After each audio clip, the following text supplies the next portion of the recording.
નમસ્કાર વિદ્યાર્થી મિત્રો, ગઈકાલે આપણે રાઉટનો નિયમ સમજ્યા. રાઉટના નિયમની અંદર બે કેસ છે, એક બાષ્પશીલ દ્રાવક અને બાષ્પશીલ દ્રાવ્ય, બંને બાષ્પશીલ હોય એના માટે આપણે ગઈકાલની ચર્ચા ચાલુ છે. ગઈકાલે આપણે મિત્રો એના માટે 3 સમીકરણો મેળવ્યા જે આપણે જોઈ શકીએ છીએ. બાષ્પશીલ દ્રાવક અને બાષ્પશીલ દ્રાવ્ય માટે ગઈકાલે આપણે 3 સમીકરણો મેળવ્યા. પહેલું PA P0A × XA, બીજું PB P0B × XB, અને ત્રીજું આ બંનેનો સરવાળો કરીને આપણે તારવ્યું P P0B P0A P0B × XA. આ સમીકરણ ઉપરથી પણ આપણને ખબર પડે P0A P0B એનો મતલબ આનું બાષ્પદબાણ આના કરતા વધારે છે. તો પહેલી શરત છે આપણી પાસે P0A > P0B. બે શરતો આવે છે એની અંદર, P0A > P0B, અને બીજી શરત એવું હશે કે P0B > P0A. આપણે આલેખ આ શરત માટે પહેલા દોરવો છે. વિદ્યાર્થી મિત્રો, આપણે NCERT ની અંદર જે આલેખ આપેલો છે એ માત્ર ને માત્ર આ જ આલેખ આપેલો છે, અને આ આલેખ ઉપરથી વિદ્યાર્થીને ડાયરેક્ટ સમજ ના પડે. તમે પરીક્ષાની અંદર આ ડ્રો કરીને આવો તો બોર્ડની અંદર માર્ક તો મળવાના છે, પરંતુ જ્યારે નીટની અંદર આ 4 પ્રશ્નો 4 માર્કનો એક ગુણનો પ્રશ્ન પૂછાય, જીની અંદર પણ પૂછી શકાય, તો આની આધારિત આપણને જો કોઈ ક્વેશ્ચન પૂછાય તો આપણે સરળતાથી સમજી શકીએ. એના માટે હું આ લેખને એકદમ વિશ્લેષણ કરીને સમજાવું છું. તો મિત્રો ચાલો સમજીએ આપણે. તો પહેલી વસ્તુ આપણે 3 આલેખ દોરવાના છે. વાસ્તવમાં 3 આલેખનો સમન્વય છે. આપણને લાગે એક જ, ના, આ 3 આલેખ છે. કેવી રીતે બને 3 આલેખ જરા સમજીએ. ચલો, પહેલું આપણે આનો સમીકરણ નંબર 1 PA P0A × XA આનો આલેખ દોરવો છે. તો પહેલા આ સમીકરણને y mx + c સાથે સરખાવીશું. અહીંયા c તો છે નહીં, એનો મતલબ c = 0 છે. જ્યારે c = 0 આવે ત્યારે આલેખ ઉદ્ભવ બિંદુમાંથી પસાર થાય. ચલો પહેલું જોઈએ, y અક્ષ ઉપર PA લેવાનું છે અને x અક્ષ ઉપર XA લેવાનું છે. તો આ લીધો મેં y અક્ષ ઉપર PA લીધો અને x અક્ષ ઉપર XA લીધો. આ મિત્રો બરાબર સમજો. c = 0 છે, મને આ આલેખ જે છે એ અહીંયાથી પસાર થયો. તો પહેલો આલેખને આપણે સમજણ મેળવીએ. તો જ્યારે પહેલો આલેખ આ બનાવીએ છે ત્યારે એની અંદર 2 શરતો લેવાની છે. કઈ કઈ 2 શરતો? એક વખતે તમારે XA નું મૂલ્ય 0 લેવાનું છે અને એક વખત XA નું મૂલ્ય 1 લેવાનું છે. XA શું છે? મૂળાંશ છે, અને આપણે જાણીએ છીએ કે મૂળાંશનું મૂલ્ય વધુમાં વધુ એક જ હોય. 0 થી ચાલુ થાય, જેમ જેમ સાંદ્રતા વધે એમ 1 સુધી જ આવે. 1 થી વધુ ના હોઈ શકે કે બંનેનો સરવાળો એક જ થાય. તો એક વખત હું XA નું મૂલ્ય આ સમીકરણની અંદર 0 મૂકીશ અને એક વખત 1 મૂકીશ. બરાબર ધ્યાનમાં રાખજો. આ સમીકરણની અંદર XA નું મૂલ્ય તમારે એક વખત 0 મૂકવાનું છે અને એક વખત તમારે 1 મૂકવાનું છે. Let us start. પહેલા તો y = mx + c આપણને ખબર પડી ગઈ. એક વખત XA નું મૂલ્ય 0 મૂકીએ તો પહેલી શરત XA = 0 લેતા. અહીંયા 0 લઈ લઉં છું એ ગાડી. તો XA નું મૂલ્ય 0 મૂકીએ તો 0, તો આ પદ આખું 0 થઈ જાય, તો PA = આપણને 0 મળી જાય. તો આ રહ્યો આપણને PA મળી ગયો. તો PA = એનું મૂલ્ય કેવું થઈ ગયું? 0 થઈ ગયું. ફરી એકવાર બરાબર ધ્યાન રાખીશું. આ સમીકરણની અંદર XA નું મૂલ્ય આપણે 0 લેવાનું છે. 0 લેતા આખું પદ 0 થયું, માટે PA = 0 થયું. તો XA = 0 હોય તો PA નું મૂલ્ય 0 જ મળે. હવે આપણે XA = 1 લેતા. તો મેં અહીંયા લખ્યું છે XA = 1 લઈએ છીએ. XA = 1 લેતા. તો આ કિંમત એક પાછું આપણે કયા સમીકરણમાં મૂકીશું? આ સમીકરણની અંદર 1 મૂકીએ તો PA = P0A × 1. તો P અહીંયા લખીએ છીએ આપણે P0 × 1. તો આ રહ્યું P0 × 1. તો આ મૂલ્ય આપણને એનું જ મળે. તો આપણને બીજી વખત મળ્યું PA = P0A. તો આ રહ્યું તમારું P0A. જ્યારે તમે XA = 1 લો છો ને ત્યારે P0A મળે છે. બે મૂલ્યો મળી ગયા આપણને. ફરી એકવાર XA = 0 લઈએ, XA = 0 લઈએ તો PA મળે છે, અને XA = 1 લઈએ તો આ P0 મળે છે. તો પહેલો આલેખ ક્લિયર થઈ ગયો. આ જ પ્રમાણે આપણે બીજા સમીકરણનો બીજો આલેખ દોરવો છે. તો સમીકરણ 2 આપણી પાસે બીજું આલેખ PB = P0B × XB. ફરી એકવાર y બરાબર mx પ્લસ c સાથે સરખાવીએ છીએ. c બરાબર 0 છે, c છે જ નહીં એટલે પાછો ઉદ્ગમ બિંદુમાંથી પસાર થવાનો છે. y અક્ષ ઉપર આપણે pb લેવાના છીએ, x અક્ષ ઉપર આપણે xp લેવાના છે. આ રહ્યો આલેખ. હવે આ આલેખ આ જે છે એ x અક્ષ છે, તો y અક્ષ તો અહીંયા પણ લઈ શકાય અને અહીંયા પણ લઈ શકાય. એક વખત આપણે અહીંયા લીધું છે દાખલા તરીકે, તો બીજી વખત આપણે y અક્ષ અહીંયા બતાવીએ છીએ. અહીંયાથી ચાલુ કરીએ. એક વખત અહીંયાથી ચાલુ કર્યો આલેખ, એક વખત અહીંયાથી ચાલુ કર્યો છે. બરાબર ધ્યાનમાં રાખજો. એટલે મેં અહીંયા xb બરાબર 0 મૂક્યું કારણ કે b માટે છે. xb બરાબર 0 અને xb બરાબર 1. તો આના માટે પણ આપણે પાછા બે શરતો લેવાની. એક વખત તમારે xb બરાબર 0 મૂકવાના છે અને xb બરાબર 1. કયા સમીકરણમાં? સમીકરણ નંબર 2 ની અંદર મેં અહીંયા લખ્યું સમીકરણ 2 માટે pb બરાબર p0b xb. ચલો એક વખત તમે xb નું મૂલ્ય 0 લઈ લો. 0 લેતા આ પદ આખું 0 થઈ ગયું, તો pb બરાબર ટોટલ 0 થઈ ગયું. pb બરાબર p0b 0 બરાબર 0 થયું. જો જ્યારે તમે xb બરાબર 0 લો છો તો એ વખતે pb નું મૂલ્ય 0 જ મળે છે. આ ચેક કરીએ y અક્ષ ઉપર. બીજી વાર તમે xb બરાબર 1 લેવાનો છે, xb બરાબર 1, તો મેં xb બરાબર 1 લીધો એ ગાડી, તો pb બરાબર p0b. આ સમીકરણની અંદર xb બરાબર 1 મૂકી દો તો p0b 1 બરાબર p0b થયું. તો pb બરાબર શું મળી ગયું આપણને? p0b મળી ગયા. તો જ્યારે જ્યારે xb બરાબર 1 હોય ત્યારે આપણને શું મળે? p0b મળે. ક્લિયર? આ બે શરતોનો આપણે ઉપયોગ કરીને આપણે બે સમીકરણો મેળવ્યા. સમીકરણ 1 અને સમીકરણ 2 ને સુરેખ સમીકરણ સાથે સરખાવી આલેખ દોર્યા, બે શરતો લીધી. ફરી એકવાર કહું છું, એક વખત x નું મૂલ્ય 0, એક વખત x નું મૂલ્ય 1. આ વખતે xb નું મૂલ્ય એક વખત 0 લેવાનું, એક વખત 1 લેવાનું. ત્યાર પછી તમારે આ બંને આલેખને મિશ્ર કરી દેવાના, કારણ કે આપણે ટોટલ દબાણ શોધવાનું છે p બરાબર pa pb. માટે મિત્રો આ જે આલેખ છે બંનેનો સમન્વય છે. આપણને બુકમાં આપણે દોરી દઈએ તો ખ્યાલ જલ્દી ન આવે. હવે મેં પહેલો જે છે a માટે મેં એક આલેખ આ બાજુ દોર્યો અને b માટેનો આલેખ આ બાજુ દોર્યો. જોઈ શકીએ છીએ આપણે એ જ આલેખ છે. x એ બરાબર 0 થી આ તમે જુઓ p0 a આ રહ્યો આલેખ. આ એક આલેખ મેં અહીંયા સેટ કર્યો. બીજો આલેખ જોઈ શકો તમે, આ આલેખ છે રહ્યો b માટે. અહીંયા જુઓ xb થી અહીંયા p0b. બરાબર? તો આપણને આ આલેખ કોના માટેનો હતો? આ આલેખ જે છે સમીકરણ 1 માટેનો. અને એ સમીકરણ મેં લખેલું છે pa બરાબર p0 x. આ સમીકરણ 1 નો આલેખ છે. આ pa નું મૂલ્ય છે. ચલો આ કોનો આલેખ થયો? સમીકરણ 2 માટેનો. આ સમીકરણ 2 માટેનો. ક્લિયર? હવે આ બંને, હવે તમને એમ લાગે કે આ જે પીક છે આ મૂલ્ય આપણને વધારે દેખાય છે અને આ મૂલ્ય ઓછું દેખાય છે. આલેખમાં બતાવવું જ પડે ને, આવે જ. કારણ કે અહીંયા જોઈ શકો તમે p0a p0b એટલે p0a નું મૂલ્ય p0b કરતા વધારે છે.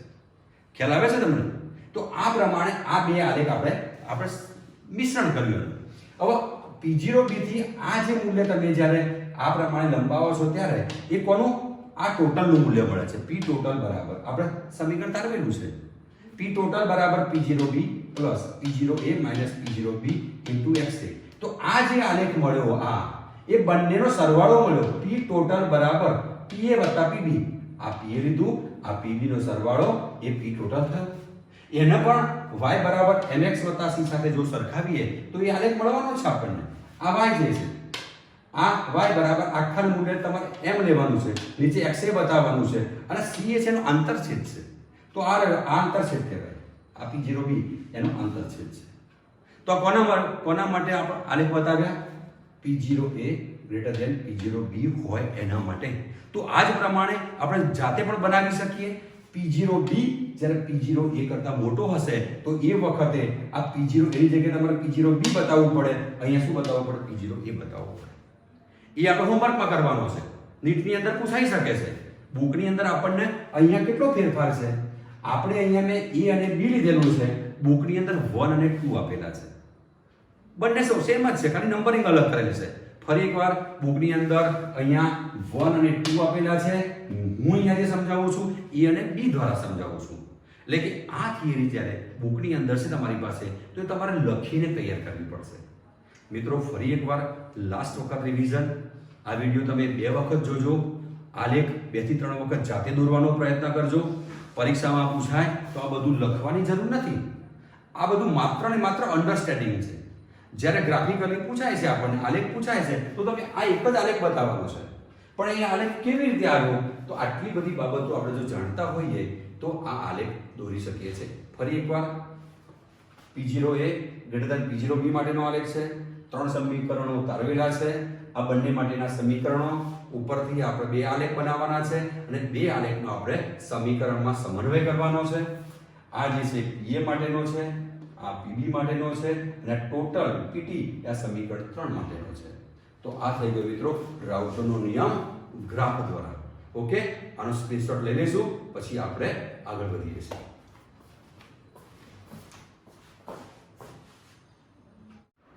હવે મિત્રો આ કેસ 1 હતો, એમાં આપણે રાઉટરનો નિયમ એનો આલેખ પણ સમજી લીધો. હવે કેસ 1 પ્રમાણેના આપણે એક એક્ઝામ્પલ ગણવું છે. એક્ઝામ્પલની રકમ હું વાંચું છું. કોયડો 2.5 છે ટેક્સ્ટ બુકમાં. 298 કેલ્વિન તાપમાને ક્લોરોફોર્મ કે જેનું સૂત્ર છે CHCl3 અને ડાયક્લોરોમિથેન કે જેનું સૂત્ર છે CH2Cl ના બાષ્પ દબાણ અનુક્રમે 200 મિલીમીટર અને 415 મિલીમીટર મર્ક્યુરી છે, કારણ કે બાષ્પ દબાણ આપણે પારાની દ્વારા માપીએ છીએ માટે Hg શબ્દ વાપરેલો છે. આની અંદર આપણને 2 એક્ઝામ્પલ પૂછેલા છે. 298 કેલ્વિન તાપમાને 25.5 ગ્રામ ક્લોરોફોર્મ અને 40 ગ્રામ ડાયક્લોરોમિથેનને મિશ્ર કરી બનાવેલા દ્રાવણનું બાષ્પ દબાણ ગણવાનું છે પહેલા આપણે. બીજું બાષ્પ કલામાં દરેક ઘટકનો મોલ અંશ ગણવાનો છે. આનો એક ટોપિક હું તમને શીખવાડીને એનો એક્ઝામ્પલ ગણાવવાનો છું. તો મિત્રો આપણે શરૂઆત કરીએ. રકમની અંદર શું વસ્તુ આપેલી છે, શું શોધવાની છે. પહેલા આ બે જોઈ લઈએ. એક પ્રવાહી છે બંને. એકનું બાષ્પ દબાણ 415 મિલીમીટર છે જ્યારે એકનું 200 મિલીમીટર છે. તો આના ઉપર તમે કહી શકો કોનું બાષ્પ દબાણ વધારે છે, એનો મતલબ આનું વધારે છે એટલે વધુ બાષ્પશીલ છે અને એક આ ઓછો બાષ્પશીલ છે. નક્કી. તો એકનું જેનું બાષ્પ દબાણ વધારે છે એ વધારે બાષ્પશીલ કહેવાય અને જે ઓછો છે એ ઓછો બાષ્પશીલ કહેવાય. તો એને એકનું નામે A આપ્યું, ક્લોરોફોર્મને આપણે A કહીએ છીએ અને આપણે ડાયક્લોરોમિથેનને B કહીએ છીએ કે જેનું બાષ્પ દબાણ ઓછું છે એ નામ આપ્યું છે અને આ વધુ છે અને B નામ આપ્યું. એટલે આપણે પેલી શરત આવશે P0B > P0A વાળી શરત અહીંયા લાગુ પડશે પાછી. એનું સમીકરણનો ઉપયોગ પણ કરવો પડશે. પહેલી બાબત, આ દાખલો આવે એટલે આપણે પેલા કયું સમીકરણ વાપરવું છે. તો પહેલી તો આપણી શરત લખી એના ઉપર થઈ ગઈ બંનેમાંથી કયું બાષ્પશીલ પ્રવાહી છે. આપણી પાસે 2 છે, A અને B. એક ક્લોરોફોર્મ છે અને બીજું એક ક્લોરોફોર્મ છે અને બીજો છે ડાયક્લોરોમિથેન CH2Cl2. એકનું 200 મિલીમીટર છે, બીજાનું 415 મિલીમીટર છે. એટલે આ વધુ બાષ્પશીલ છે માટે આપણે શરત લખી છે P0B > P0A. એટલે શુદ્ધ દ્રાવકના આ બંને બાષ્પ દબાણ આપેલા છે. બરાબર. તો આના માટે આપણે સૂત્ર તારવ્યું છે. 2 શરતો હતી એમાં. આ બીજા શરતની અંદર P કુલ દબાણ બરાબર P0A plus P0B minus P0A into XB. આપણે કહી દઉં ને કે જેનું બાષ્પ દબાણ વધારે છે P0B માઈનસ P0A. એટલે આ સૂત્ર આપણને પહેલા યાદ હોવું જોઈએ. ગઈકાલે આપણે થિયરી કરી છે તો એના ઉપરથી આપણે પહેલા સૂત્ર. તો આપણી પાસે આટલી વસ્તુ આવી જોઈએ P0A. તો આપણી પાસે P0A છે. આ રહ્યો P0A. P0B છે, P0A. તો XB ક્યાંથી લાવશો? What is XB? તો XB એ B નો મોલ અંશ છે. મિત્રો મોલ અંશ શોધવો હોય તો આપણે પહેલા બંનેના મોલ શોધવા પડે. દ્રાવક અને દ્રાવ્ય બંને બાષ્પશીલ છે, બંનેના મોલ શોધવાના છે. મોલ કેવી રીતે શોધીશું? વજન ભાગ્યા આણ્વિય દળ. બંનેના વજન પણ આપેલા છે. આ રહ્યા બંનેના વજન. તો એકનું 25.5 ગ્રામ છે અને બીજાનું 40 ગ્રામ છે. વજન મળી ગયા આપણી પાસે. સૂત્ર પડશે તો આપણે આણ્વિય દળ શોધી શકીએ છીએ. તો પહેલો ઘટક હું લઉં છું A. તો પેલા રકમનું શું કરી દીધું? આપણે એનાલિસિસ કરી દીધું. કઈ વસ્તુ માંગી છે અને કઈ વસ્તુ આપેલી છે. તો હવે આપણે પહેલો A જે છે એ ક્લોરોફોર્મનું આણ્વિય દળ તો આવડે. કાર્બનનો 12 વત્તા હાઇડ્રોજન 1 છે એટલે 1 3 ગુણ્યા ક્લોરીનના 35.5 ક્લોરીન બરાબર 35.5. તો આપણને જે મળ્યો 119.5 એ ક્લોરોફોર્મનું આણ્વિય દળ મળી ગયું. હવે આપણે એનું વજન આપણને આપેલું છે 25.5 ગ્રામ. આપણી પાસે સૂત્ર છે આણ્વીય વજન ભાગ્યા આણ્વીય દળ બરાબર મોલ કહેવાય. તો ક્લોરોફોર્મના મોલને આપણે Na સિમ્બોલ આપીશું. N1 પણ આપી શકાય, Na પણ આપી શકાય. તો Na બરાબર વજન ભાગ્યા આણ્વીય દળમાં મેં કિંમત મૂકી દીધી તો મને 0.213 મોલ મળે. Na બરાબર આપણને 213 મોલ મળી ગયા. ચલો એ જ પ્રમાણે આપણે ડાયક્લોરોમિથેન CH2Cl2 આણ્વીય દળ શોધી લઈએ. એ કાર્બન છે એટલે 12, પછી બે હાઇડ્રોજન છે એટલે 2 એકા 2, 2 ગુણ્યા 35.5 તો 85 ગ્રામ પ્રતિ મોલ એ આપણને ડાયક્લોરોમિથેનનું આણ્વીય દળ મળ્યું. તો એના ઉપરથી આપણે મોલ શોધતા આવડે. તો મોલ બરાબર વજન ભાગ્યા આણ્વીય દળ કરી દઈએ. આની જેમ જ 40 ગ્રામ મૂકી દઈએ. એના 40 ગ્રામ આપણને આપેલા છે, એનું આણ્વીય દળ મૂકી દઈએ તો આપણને 0.47 મોલ મળે. તો બંનેના મોલ મળી ગયા, Na અને Nb. તો શું કરીશું બોલો આગળ? હવે કુલ મોલ શોધીશું, Na + Nb. તો આપણી પાસે દ્રાવણના કુલ મોલ Na + Nb થયા. તો બંનેનો મેં સરવાળો કર્યો 0.213, આ 0.213 પ્લસ 0.47 અને 0.47. તો આ બંનેનો સરવાળો 0.683 એ કુલ મોલ આવ્યા. હવે આપણી પાસે સૂત્ર છે મોલાંશનું. મોલાંશ એટલે મોલ ભાગ્યા કુલ મોલ. એનો પણ મોલ શોધીશું આપણે, બીનો પણ શોધીશું. એનો સિમ્બોલ આપણે આપીશું XA XB. કેટલીક વખત ટેક્સ્ટમાં X1 પણ આપેલો હશે, XB પણ આપેલો હશે. તો આપણે દ્રાવણના કુલ મોલ મળી ગયા. તો હવે B નો મોલાંશ XB બરાબર NB ભાગ્યા Na + Nb કરીએ. Nb આપણી પાસે 0.47 છે અને ટોટલ થયા 0.683. તો આપણને 0.688 જે મળ્યો, 0.688 એ શું મળ્યો? એ XB મળી ગયો. કે B નો આપણને મોલાંશ મળ્યો. આ મોલાંશ આપણે સીધો બીજાનો ઘટકનો ગણવો હોય તો XA + XB બરાબર 1 થાય મિત્રો. તો આપણી પાસે એક ઘટકનો 0.688 છે. તો મારે XA શોધો, શું કરીશ? એકમાંથી બાદ કરી દઈશ એટલે બીજું આ કરવી ના પડે. તો XA બરાબર 1 - 0.688 એટલે મને 0.312 આપણને શું મળી ગયો? XA મળી ગયો. તો મને બંને ઘટકના આપણને શું મળી ગયા? મોલાંશ. અહીંયા આપણે એકનો જ મોલાંશની જરૂર છે, XB ની જ. ચલો કિંમત મૂકી દઈએ. P કુલ બરાબર P0A + P0B - P0A × XB. આ આપણને 200 મિલીમીટર આપેલા છે. આ 415 હતા, એમાંથી 200 બાદ કર્યા. XB નું મૂલ્ય આપણે અહીંયાથી શોધીને લાવ્યા 0.688. આ બંનેનું સાદુરૂપ આપ્યું તો આપણને જે જવાબ મળ્યો આ એ મળી ગયું P કુલ 347.9 મિલીમીટર. તો મિત્રો આ પ્રમાણે દાખલો ગણી શકાય. પહેલા આખી રકમનું એનાલિસિસ કરી દેવાનું, બે ભાગ પાડી દેવાના, એકને A આપવાનો, એકને B આપવાનો, Na Nb XA XB. આ પ્રમાણે જો ક્રમબદ્ધ ગણીશું તો આપણને દાખલો ગણવામાં સહેજ પણ તકલીફ નહીં પડે. હવે બીજી જે બાબત જે છે એને એમ કહ્યું કે આપણને એક પછી બે કહ્યું કે આવ્યા બાષ્પ કલામાં.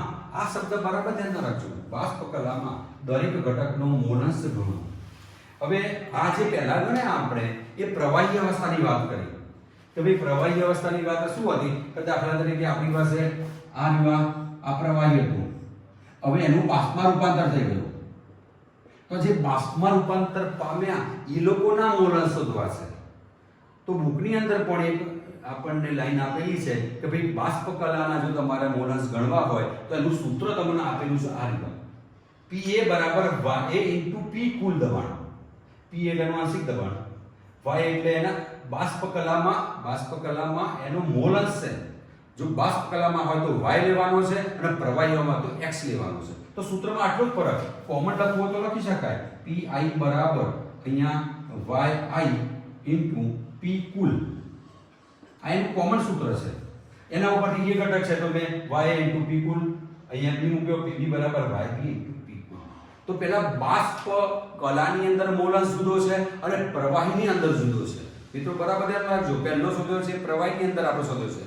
હવે જ્યારે બાષ્પ બની ગઈ છે અહીંયા તો એ વખતે આપણે દરેક ઘટકના મોલાંશ ગણવાના છે. તો એના માટે બરાબર સવારે સમજીએ. હવે ઘટક A અને ઘટક B ના બાષ્પ કલામાં મોલાંશ અનુક્રમે દાખલા તરીકે આપણે Ya અને Yb તરીકે દર્શાવ્યા. એ આપણે ગણતરી કરવી છે. 11માં આપણે ડાલ્ટનનો આંશિક દબાણનો નિયમ સમજેલા, યાદ હોય તો બતાવો. 11માં ની અંદર આપણે એક કયો? ડાલ્ટનનો આંશિક દબાણનો નિયમ કયો આવ્યો? P બરાબર P કુલ દબાણ ગુણ્યા મોડલ્સ. યાદ કરો 11મું ધોરણ. P એટલે આંશિક દબાણ, P કુલ વત્તા આ x લેવાનું. x આપણે આ લેવાનો છે. કુલ દબાણ આપણે શોધવાનું છે અને એના ઉપરથી આપણે આ કિંમત મૂકીને આપણે આ y શોધવાનું છે. તો ચલો મિત્રો, ડાલ્ટનના આંશિક નિયમ મુજબ PA બરાબર XA * P કુલ દબાણ. હવે આપણે મારે શોધવું છે પહેલી તો વસ્તુ PA. તો PA આપણે લઈએ તો 0.312 થઈ ગયા. આ 0.312 ક્યાંથી લાવ્યા આપણે? આ XA અહીંયાથી જે ઘટક શોધ્યો આપણે 0.312 આપણને અહીંયાથી જે પડે 0.312 લઈ ગયા. આ 0.312. આનું દબાણ કેટલું છે? એનું દબાણ અહીંયાથી લેવાનું. આ 200 મિલીમીટર. તો ટોટલ કેટલા થઈ ગયા? 62.4 મિલીમીટર મર્ક્યુરી થયું. તો એ જ પ્રમાણે આપણે આનું પણ આંશિક દબાણ શોધી શકીએ B નું. તો B નું પણ શું થશે? XB * P કુલ દબાણ. તો XB બરાબર શું લેશો? તો અહીંથી લેશો 0.683 મોલ છે એનો. તો મેં લખ્યો 0.688 છે. આ 88 લખ્યા આપણે. ગુણ્યા 415. બરાબર? આ ચેક કરી લેજો જરા સાદું. હવે આ બંનેનો આપણે શું મળ્યો? 285.5 મિલીમીટર મર્ક્યુરી મળી ગયા. આ PB મળ્યો. PA પણ મળ્યો અને PB પણ મળ્યો. હવે બંનેનો સરવાળો કરી દઈએ PA વત્તા PB તો આપણને કુલ દબાણ મળશે. તો મેં લખ્યું કુલ દબાણ બરાબર P 62.4 આજે 62.4 285.5 285.5 બંનેનો સરવાળો જે આવ્યો આ બરાબર ધ્યાનમાં રાખજો 347.9 આ ધ્યાનમાં રાખશો બસ. અહીંયા 88 છે 88 માટે પાસ છે. બરાબર? હવે ધ્યાનમાં રાખજો બસ. હવે આ કુલ દબાણ આપણે લીધું કુલ દબાણ. હવે આપણે લેવાનું છે આ સૂત્રનો ઉપયોગ કરવાનો છે. PA બરાબર YA * P કુલ. તમારી પાસે PA મળી ગયું છે. આ PA આ રહ્યું 62.4. Y ને તમારે કરતા બનાવવાનો છે. P કુલ પણ મળી ગયું છે. P કુલ કેટલું? આ 347.9 આટલું મળી ગયું આપણને. તો Y ને કરતા બનાવો. તો Y ને કરતા બનાવો. Y શું છે? બાષ્પ કલામાં A નો મોલસ. તો YA બરાબર શું થશે? YA બરાબર PA ભાગ્યા P કુલ. તો PA ભાગ્યા P કુલ. તો PA 62.4 છે. P કુલ પણ શોધ્યો છે 347.9 અહીંથી લાવ્યા આપણે. તો મળી ગયો 0.18. તો એ જ પ્રમાણે મારે B નો પણ શોધવો તો મળી જાય. અહીંયા આને કરતા બનાવો YB બરાબર PB ભાગ્યા P કુલ. તો મેં લખ્યું PB ભાગ્યા P કુલ. PB તમારી પાસે 285.5 છે. આ રહ્યા ભાગ્યા ટોટલ 347.9 છે. તો એનું મૂલ્ય મળે 0.82 મળ્યું. તો અહીંથી પણ આપણને ખબર પડે એકનું મૂલ્ય 0.82 મળ્યું આપણને એકમાં અને 0.1 માં 18 મળ્યું. આ એના બંને જવાબ છે. તો આના ઉપરથી ખબર પડે કે જેનું બાષ્પ દબાણ વધુ હતું 415 હતું અહીંયા તો એનો મોલસ ત્યાં વધારે જાય 0.82 જાય બાજુ. અને જેનું બાષ્પ દબાણ ઓછું હતું એનું મોલસ કેવું મળ્યું આપણને 0.18. તો આ થઈ ગયો બીજો. તો બીજા એક્ઝામ્પલની અંદર બરાબર ધ્યાનમાં રાખવાનું છે. ફરી એકવાર કહું છું, જ્યારે બાષ્પ કલા આવે એટલે આ બાષ્પ આ પ્રવાહીમાંથી બાષ્પમાં રૂપાંતર થાય છે. એ વખતે જે મોલસ છે એને આપણે y વડે દર્શાવવાનું છે મિત્રો. y વડે જ્યારે પ્રવાહીમાં x વડે. અને એ વખતે સૂત્ર છે આપણી પાસે PI બરાબર YI * P કુલ. બે ઘટકો છે તો PA બરાબર YA * P કુલ. PB બરાબર YB * P કુલ. ખબર પડી? હવે તમારે P અને PB શોધવાના છે. P કુલ શોધવાનો છે. આ બંનેને કરતા બનાવવાનો છે આ પ્રમાણે. તો આ પ્રમાણે આપણે બાષ્પ કલાની અંદર બંને ઘટકોના મોલસ ગણી શકીએ છીએ. ત્યાર પછી બુકની અંદર સ્વાધ્યાયમાં પણ આવા ઘણા બધા એક્ઝામ્પલ આપેલા છે. બધા ગણાવવા અહીંયા શક્ય નથી. જે મેઇન રીતો છે, જે મેઇન થિયરી છે એ કન્સેપ્ટ હું તમને સમજાવી દઉં છું. એના આધારિત આપણે બે દાખલા ગણીએ છીએ અને આ પ્રમાણે અમુક જે કામ છે એ તમારે કરવું પડશે. તો મિત્રો આટલા સુધી આપણે આવ્યા છીએ અને આવતીકાલે આનાથી આપણે આગળ વધવાનું છે. ફરી એકવાર કહું, રાઉટનો નિયમ 2 વખત તમારે વિડીયોમાંથી જોવાનો છે. આ દાખલો પણ 2 વખત જોવાનો છે અને 1-2 વખત ગણશો તો તમને આવડશે. ઓકે મિત્રો, મળીશું આવતીકાલે.